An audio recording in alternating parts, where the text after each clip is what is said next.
Happy birthday প্রণয়। Happy birthday ভাই।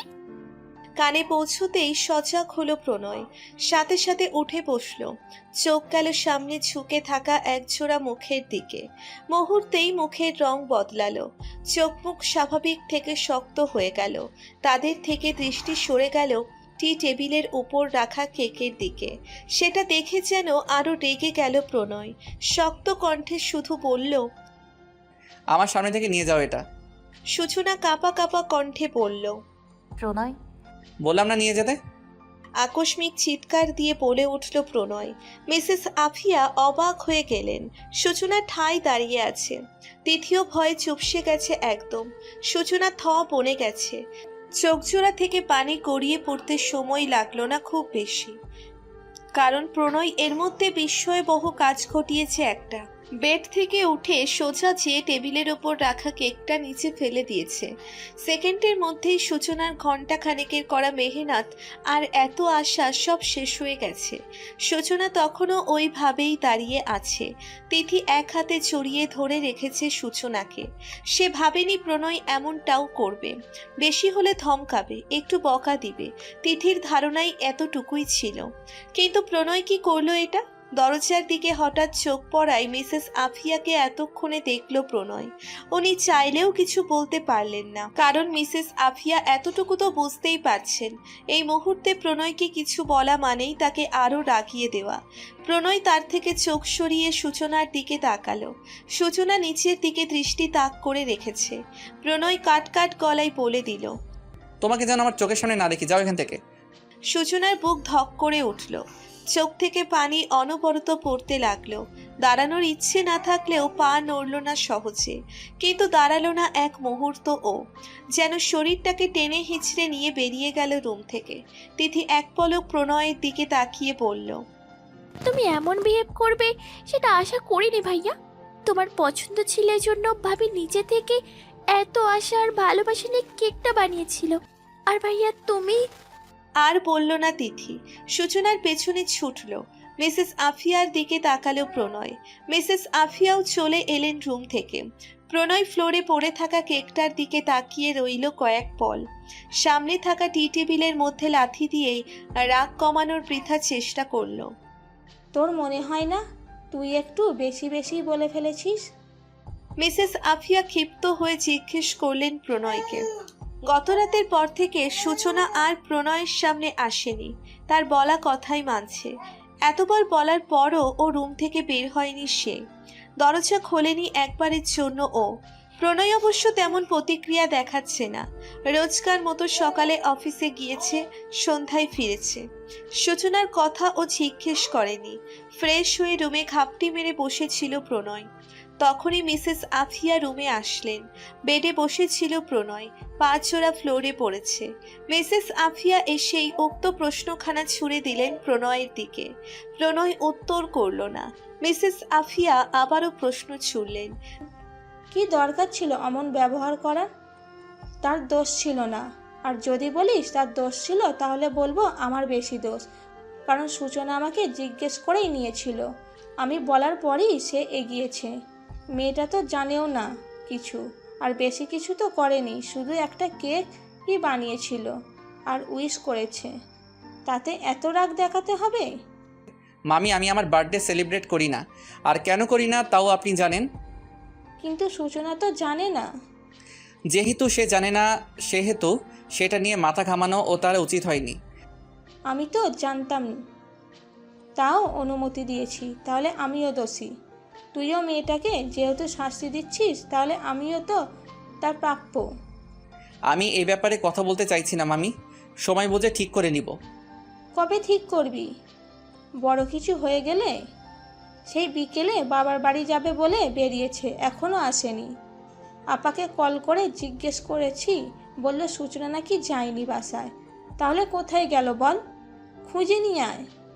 Mrs আফিয়ার কথা শুনে যেন আকাশ থেকে পড়ল প্রণয়। সারা দিনে তো খোঁজও নেয়নি সে। বাসায়ই থাকবে, আর কোথায় যাবে? বুক ধুকপুক করছে তার। কাপা কাপা কণ্ঠে মিসেস আফিয়াকে পাল্টা প্রশ্ন করল, মামি, আপনি কি মজা করছেন? প্রণয়, মাথা খারাপ হয়ে গেছে তোর? মজা করছি আমি? মজা করার বিষয় এটা? প্রণয় ভাবতে পারল না আর কিছু। কাঁপা কাঁপা হাতে বেডসাইড টেবিল থেকে ফোনটা নিয়ে দরজার দিকে এগোতে নিলেই মিসেস আফিয়া বলে উঠলেন, কোথায় যাচ্ছিস? প্রণয় পা জোড়া থামালো না, হড়বড়ানো কণ্ঠে বলল। খুঁজতে যাচ্ছি। মিসেস আফিয়া রুদ্ধ কণ্ঠে জবাব বললেন। তার প্রয়োজন নেই। পা থামল প্রণয়ের। পেছনে ঘুরে প্রশ্নসূচক দৃষ্টিতে তাকালো মিসেস আফিয়ার দিকে। জিজ্ঞেস করলো, প্রয়োজন নেই মানে? চল আমার সাথে। জ্ঞান ফিরতেই ফিনাইল আর মেডিসিনের তীব্র গন্ধ নাকে ঢুকতেই গা গুলিয়ে উঠল সূচনার। ধীরে ধীরে চোখ খুলল, কিন্তু ঠিক বুঝতে পারল না নিজের অবস্থান। মাথার উপর সিলিং ফ্যানটা স্থির হয়ে আছে, বেডে সোজা হয়ে শুয়ে আছে একদম। হাত নাড়াতেই ব্যথায় কুকিয়ে উঠল সূচনা। তাকিয়ে থাকতে না পেরে আবারও চোখ বুজে নিল। তাকাতে সমস্যা হচ্ছে কেন বুঝে উঠতে পারল না। এদিকে অস্থির হয়ে উঠল মন জানার জন্য কোথায় সে। রাস্তায় ছিল সে, কিন্তু এখন কোথায় আর কিভাবে আসলো এখানে? 7-5 ভাবনার মাঝেই মাথায় কারো ছোঁয়া পেল। হুট করেই তাকাতে পারল না, কিন্তু নাকে পরিচিত একটা গন্ধ বাড়ি খেল যেন। জানান দিল মানুষটার উপস্থিতি। আস্তে আস্তে চোখ খুলে সেই কাঙ্ক্ষিত মানুষটাকেই চোখে পড়ল। চোখ থেকে উপচে আসতে চাইল কান্নারা, কিন্তু ঠোঁটে ঠোঁট চেপে চোখ ঘুরিয়ে নিল। প্রণয় ব্যথিত দৃষ্টিতে তাকালো, মাথা থেকে হাত সরালো না। মাথায় হাত বোলাতে বোলাতে বলল, প্রণয়, রাগ করেছো ভালো কথা। আমি তো বলেছিলাম আমার জন্য রাখবে, অভিমান করবে। আমি রাগ ভাঙাবো, অভিমান কমবো, কিন্তু আমাকে সেই সময়টাও দিলে না। আমাকে কষ্ট দিতে এমনটা করলে, না করলে হতো না। শাস্তি তো আমার প্রাপ্য ছিল, তোমার না। তাহলে? সূচনা কিছু বলল না, চুপ মেরে রইল। প্রণয় আবারও বলল, চুপ করেই থাকবে? রাগ করো, সমস্যা নেই, শাস্তি দাও, সমস্যা নেই, কিন্তু কথা বলো। প্রণয়ের কণ্ঠ কাঁপছে, তা ঢের বুঝতে পারল সূচনা। সে মুখ খুলল এবার, মুখ ফিরিয়ে রেখে অভিমানী গলায় বলল, আপনার কথাই তো মানছিলাম। আপনার সামনে আসতে নিষেধ করেছেন তাই আসিনি। আপনি আমার সামনে কেন এসেছেন? আমাকে দেখলে আবার আপনার রাগ উঠে যায়। ঠোঁট কামড়ে ধরল প্রণয়। এত অভিমান হয়েছে, এত কষ্ট পেয়েছে তার প্রণয়ের, তা ও শুধুমাত্র তার জন্য। প্রণয় কিছু বলতে যাবে তার আগেই কেবিনের দরজা ঠেলে মিসেস আফিয়া, মিহু আর তিথি প্রবেশ করল। প্রণয় নড়ল না, সরলও না। সূচনার পাশেই টুল নিয়ে বসে রইল। মিসেস আফিয়া অন্য পাশের টুলে বসল। সূচনা উঠতে নিলে আটকে দিলেন মিসেস আফিয়া, বললেন, উঠতে হবে না মা, রেস্ট নে তুই। সূচনা মিনমিন করে বলল, শরীর খারাপ হয়ে গেছে, শুয়ে থেকে একটু বসবো। আচ্ছা। মিসেস আফিয়া শোয়া থেকে পেছনে বালিশ রাখলেন। হেলান দিয়ে বসল সূচনা। ভাইয়া, মাথা নিচু করে দাঁড়িয়েছিল প্রণয়। মিহুর ডাক কানে আসতেই মিহুর দিকে তাকালো। তাকে তাকাতে দেখে মিহু ছোট্ট করে বলল, বাইরে আসো একটু। প্রণয় এক পলক সূচনার দিকে তাকিয়ে পা বাড়ালো। সুচির শরীর দুর্বল একদম, সম্ভবত কালকে রাতের পর থেকে আর কিছুই খায়নি। তোমাদের মধ্যে কি হয়েছে তিথি বলেছে সব। সুচির আমার সাথে দেখা করতে আসার কথা ছিল, সেই জন্যই বিকেলে বেরিয়েছিল বাসা থেকে। আমাদের বাসা থেকে একটু দূরে একটা ক্যাফে আছে, না যেটাতে তুমি, আমি আর তন্ময় দেখা করি, সেটাতে। রিক্সা দিয়ে আসছিল সে, একসাথে ভেতরে যাব ভেবে আমি ক্যাফের বাইরেই দাঁড়িয়েছিলাম। হঠাৎ সামনে চেঁচামেচি শুনে এগিয়ে যায়, ভিড় ঠেলে ঢুকে দেখি রাস্তায় পড়ে আছে সুচি। প্যানিক অ্যাটাক এসেছিল ওর, সাথে শরীর দুর্বল থাকায় ব্যালেন্স রাখতে পারেনি, চলন্ত রিক্সা থেকেই পড়ে গেছে, বিধায় মাথায় চোট পেয়েছে। তারপর হসপিটালে নিয়ে এসেছি আমি, আর মামিকে কল করে বলেছি আঙ্কেল আন্টি কাউকে বলিনি। বলবে কিভাবে? না সেটা বুঝে বলো। মিহু এক নাগারে কথাগুলো বলে ক্লান্ত নিঃশ্বাস ছাড়ল। প্রণয় হতবিহ্বলের ন্যায় দাঁড়িয়ে রইল। এত কিছু হয়ে গেল এতটুকু সময়ে। কতটা কষ্ট পেয়েছে সূচনা। সে গত রাতে ওইভাবে না বললে তো এমন কিছুই হতো না। সব দোষ তো তারই। কি করবে সে এখন? ভাইয়া, মিহুর ডাক শুনে প্রণয় চমকে উঠে জবাব দিল, হ্যাঁ। কিভাবে মানাবে সেটাই ভাবছো তাই না? প্রণয় বড় শ্বাস নিল, ছোট্ট করে বলল, ভাইয়া, সুচেনা এমন একটা মেয়ে যাকে শুধু সাধারণ বললেও ঠিক হবে না, কারণ ও সাধারণ হতেও অতি সাধারণ। ওর কাছের মানুষগুলোর কাছ থেকে অল্প একটু সুখ পেলেই ও এমন করবে যেন দুনিয়ার সব থেকে সুখী সে। আবার তাদের কাছ থেকেই অল্প হতে অল্প একটু কষ্ট পেলেই এমনভাবে ভেঙে পড়বে যে। দেখতে পারছি যেমন তেমন হয়। হ্যাঁ, এই সাধারণ মেয়েটাই আমার কাছে অসাধারণ, আর তাতেই খুশি আমি। সমস্যা নেই, আমি ঠিক করে নিব সব। আই নো তুমি পারবে। তুমি পারবে না তো কে পারবে? শুধু একটু খেয়াল রেখো আর যেন এমন না হয়। হুম। মাঝে কেটে গেছে 3 দিন। সূচনা একটু সুস্থ হয়েছে আগের দিন হতে। হসপিটাল থেকে রিলিজ দেওয়া হয়েছে আজকে বিকেলে। 3 রাত হসপিটালে প্রণয়ই ছিল। সূচনা প্রয়োজন ছাড়া কথা বলেনি প্রণয়ের সাথে। প্রণয়ও চেষ্টা করেনি। সূচনাকে বাসায় দিয়ে বেরিয়ে গেছে আবার। হসপিটালে এই 3 দিন প্রণয় মানানোর চেষ্টা করেনি তাকে। ভেবেছিল বাসায় এসে বুঝি করবে, কিন্তু বাসায় রেখেই চলে গেল। রাগে গা পেটটি চলে যাচ্ছে তার। আচ্ছা করে কটা কথা শুনিয়ে দিতে পারলেও একটু শান্তি পেত, কিন্তু সামনেই তো নেই। বেডে বসে বসে তাই ভাবছিল সূচনা। সন্ধ্যা নেমেছে বহু আগেই। সূচনার মনটাও খারাপ হয়ে গেছে এসব ভাবতে ভাবতে। মাথা নিচু করে কমফোর্টারটা ভালো করে শরীরের সাথে জড়িয়ে পা গুটিয়ে হাঁটুতে মুখ গুজে বসে রইল বেডে। আজকাল একটু একটু জিনিসেই কান্না চলে আসে। সব ব্যাপারে না, কাছের কেউ কষ্ট দিলেই। সবসময় গুরুত্ব দিয়ে আসা মানুষটার হঠাৎ অবহেলা বড্ড কাঁদায়। কারণ থাকুক আর না থাকুক, কিন্তু অসহ্য যন্ত্রণা দেয়। তোমার কান্নাকাটি কবে শেষ হবে? আচানক কণ্ঠ শুনে চমকে উঠল সূচনা। তড়িৎ গতিতে সামনে তাকালো সে। এলোমেলো চুল এক হাত দিয়ে শার্টের বোতাম খুলছে, আর অন্য হাতে পরনের কালো রঙের জ্যাকেটটা। শার্টের বোতাম খোলা স্থগিত হলো। দরজা লক করলো। জ্যাকেটটা ছুঁড়ে মারল সোফার দিকে। এলোমেলো চুলগুলোতে দুহাত বলিয়ে ঠিক করলো না, নাকি আরো এলোমেলো করলো বুঝলো না সূচনা। সামনে এগোতে এগোতে সূচনার একদম সামনে চলে আসলো প্রণয়। গোটানো শরীরটা আরো গুটিয়ে নিল সূচনা। প্রণয়কে ভয় পেল সে? প্রণয়ও হালকা হাসলো। সূচনার কাছে নিষ্প্রাণ লাগলো সেই হাসি। প্রণয় সূচনার ঠিক বরাবর বসলো। জিজ্ঞেস করলো, আমাকে ভয় পাচ্ছ? সূচনা তড়িৎ গতিতে মাথা নাড়ালো দুই দিকে। যার মানে না, সে ভয় পাচ্ছে না। তাহলে নিজেকে গুটিয়ে নিচ্ছ কেন? নিশ্চুপ রইল সূচনা। মাথা নিচু হতে আরো নিচু হলো তার। প্রণয় কাপা গলায় বলল, আই এম সরি প্রণয়ী, অনেক কষ্ট দিয়েছি। এতটুকু সময় এত কিছু হয়ে যাবে আমি ভাবতেও পারিনি। আমি যদি ওই কথাটা না বলতাম তাহলে এত কিছু হতোই না। বিশ্বাস কর, আমি ইচ্ছে করে এমন বিহেভ করিনি। যখন বুঝেছি তখন সরি বলার সময়টুকু পাইনি। তার আগেই মামি যখন বলছিল তুমি বিকেলে বেরিয়েছো আর বাসায় আসোনি, তখন ভেবেছিলাম আমার উপর রাগ করে চলে গেছো। তুমি চলে গেলে আমার কি হতো? আর তুমি এতটা কেয়ারলেস কেন? তোমার অ্যাক্সিডেন্ট হয়েছিল, একা কেন গিয়েছিলে? আর হঠাৎ প্যানিক অ্যাটাকই আসলো কেন? যদি বেশি কিছু হয়ে যেত, তোমার কিছু হলে আমি এমনি শেষ হয়ে যেতাম। হসপিটালে ছিলে বিধায় এই 3 দিন চুপ ছিলাম। আর তুমি ভেবেছো আমি অবহেলা করছি? তুমি জানো না প্রণয়ীকে অবহেলা আর উপেক্ষা করার মতো দুঃসাহসিক কাজ করার দুঃসাহস প্রণয়ের নেই। আমি যেমনই হই না কেন, আমার কাছে আমার পরিবার আগে। তাদের সামনে আমি বড্ড দুর্বল হয়ে পড়ি। এই যে কত সহজভাবে কথাগুলো বলছি, কাঁদতেও বাধা নেই, সংকোচও নেই। তোমার কাছে থেকে আমার কিছু চাই না, শুধু আমাদের একটা স্বাভাবিক সম্পর্ক ছাড়া। প্লিজ। সূচনা নিজেকে নিজের কাছে দুর্বল লাগছে খুব। গলা শুকিয়ে আসছে, যেন কথাই বলতে পারবে না আর। কান্না চেপে রাখতে পারল না, ডুকরে উঠল। প্রণয় ততক্ষণে বাহু ডোরে আবদ্ধ করে নিল তাকে। প্রণয়ের বুকে মাথা রেখে অশ্রু ছড়াতে লাগলো সূচনা। প্রণয় নিজের চোখজোড়াও ভিজে উঠেছে। সূচনার চুলের ফাঁকে সন্তর্পণে বিচরণ করছে প্রণয়ের বাম হাতের আঙ্গুলগুলো। সূচনার নাক টেনে টেনে কাঁদছে। অন্য কোনো কিছুই বোধগম্য হচ্ছে না তার, যেন গুরুত্বপূর্ণ কার্য সাধন করছে কান্না করে। এই যে এর মধ্যে প্রণয় সূচনার মাথায়, কপালে আর হাতে মিলিয়ে 4-5টা চুমু খেয়েছে, অথচ সূচনার খেয়ালই নেই।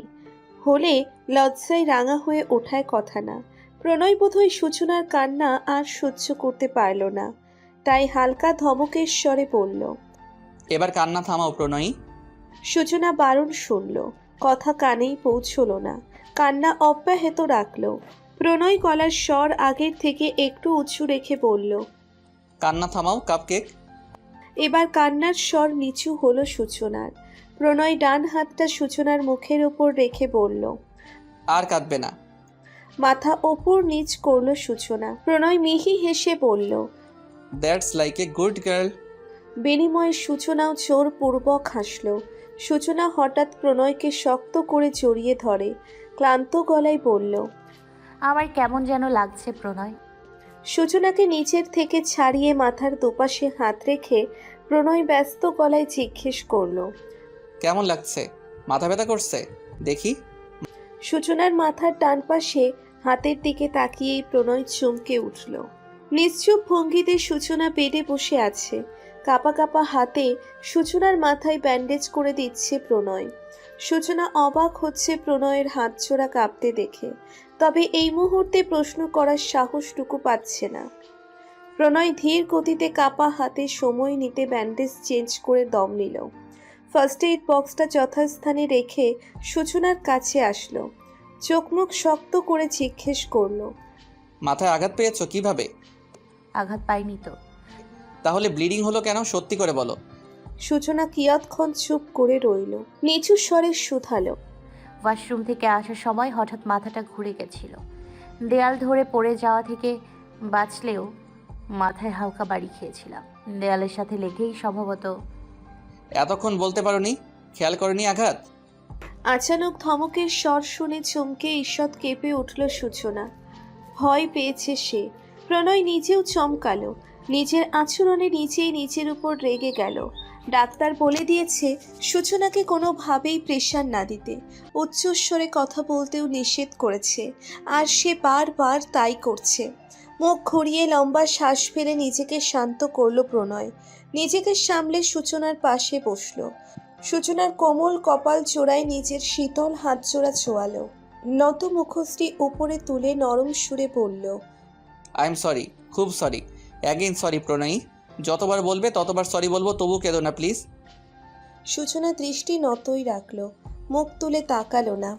প্রণয় পূর্ণ দৃষ্টি রাখলো এবার সূচনার পানে। নির্লিপ্ত কণ্ঠে বলল। কি চাও বলো? সূচনা ভরকালো। কি চাইবে সে? আপাতত তো দুইটা জিনিসই জানতে চাই সে। প্রথমত 30শে ডিসেম্বর প্রণয়ের জন্মদিন ছাড়া আর কি হয়েছে? দ্বিতীয়ত চিলেকোঠার ওই ঘরটাতে কি আছে তা। কি হলো বলো? সূচনা এবার প্রণয়ের দৃষ্টিতে দৃষ্টি মেলালো। ভীত কণ্ঠে জিজ্ঞেস করলো। যা জিজ্ঞেস করবো সব কিছু বলবেন? প্রণয় আগের মতোই সহসা জবাব দিল। হ্যাঁ বলবো। সূচনা বড় করে শ্বাস নিল, বলল। আমি কি জানতে চাই সেটা তো আপনি জানেন প্রণয়। কি জানেন না? পিন পতন নীরবতা। প্রণয় চুপ করে তাকিয়ে আছে সামনের দিকে। চোখ মুখ স্বাভাবিক তার। সূচনা আন্দাজ করতে পারছে না তার ভাবাবেগ। তার উৎসুক দৃষ্টি বিচরণ করছে প্রণয়ের মুখশ্রীতে। প্রণয় নিরুত্তর থাকায় এবার সূচনা জিজ্ঞেস করেই বসল। কিছু বলছেন না কেন? প্রণয় বোধহয় এই অপেক্ষাতেই ছিল। সে সাথে সাথে জবাব দিয়ে বসল। আজ রাতটা কাটুক, কাল সব ক্লিয়ার হবে। আর একটা রাতেই ধৈর্য ধরতে পারবে না? সূচনাও সময় নিল না। মাথা ওপর নিচ তলিয়ে সায় দিলেও সে পারবে। উত্তর পাওয়ার সাথে সাথে প্রণয় ব্যস্ত পায়ে রুম থেকে বেরিয়ে গেল। তার যাওয়ার দিকে নিষ্পলক তাকিয়ে রইল সূচনা। কি হচ্ছে? কেন হচ্ছে? কালই বা কি হতে যাচ্ছে?